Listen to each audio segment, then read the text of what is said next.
گریان و ناڵەی دایکی شەیدا هەرێم عەلی بۆ لەدەستدانی جگەرگۆشەکەی هەمووانی گریاند. بە دروشمی گیانبەخشین لە پێناو شاردا دوای 40 ڕۆژ لە ڕژانی خوێنی شەهیدان هەرێم عەلی و ئاکار جەبار کە لە خۆپیشاندانەکانی مانگی ڕابردووی قەزای سەی سادقدا بە گولای کوژران مەراسیمی چلەیان بۆ ڕێکخرا.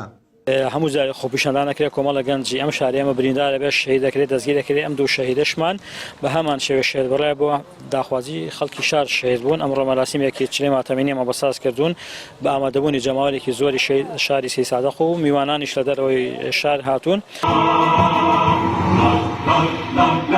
لە مەراسیمی یادکردنەوە جگەرگۆشەکانیاندا کە سوکاری هەردوو شەهیدی سەید سادق پەیامی بە سزاگەیاندنی بۆ کوشانی کوڕەکانیان و دەست لە کارکێشانەوەی بەرپرسەکەم تەرخەمەکانی قەزاکەیان دووپات دەکەنەوە.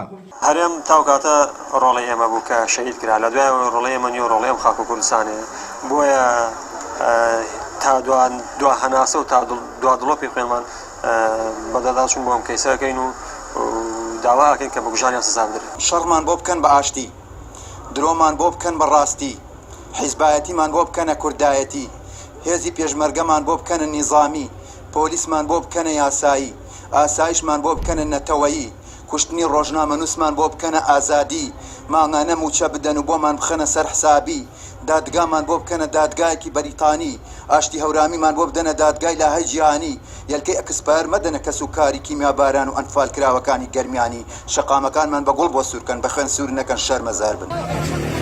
لە خۆپیشاندانەکانی کانونی یەکەمدا بەشێک لە وڵاتیانی قەزایی سەید سادق هاتنە سەر شەقام و ناڕازاییان لە دۆخی ئابووری و فراوانبوونی بازنەی گەندەڵی لە هەرێم دەربڕی.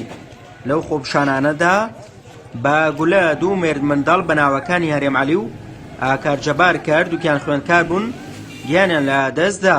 هەرێم عەلی تەمەنی تەنیا 13 ساڵ و ئاکار جەباریش تەمەنی 16 ساڵ بوو کە ڕۆژانە بۆ بژەوی خۆی و خێزانەکەی بە پارەیەکی کەم کاری دەکرد.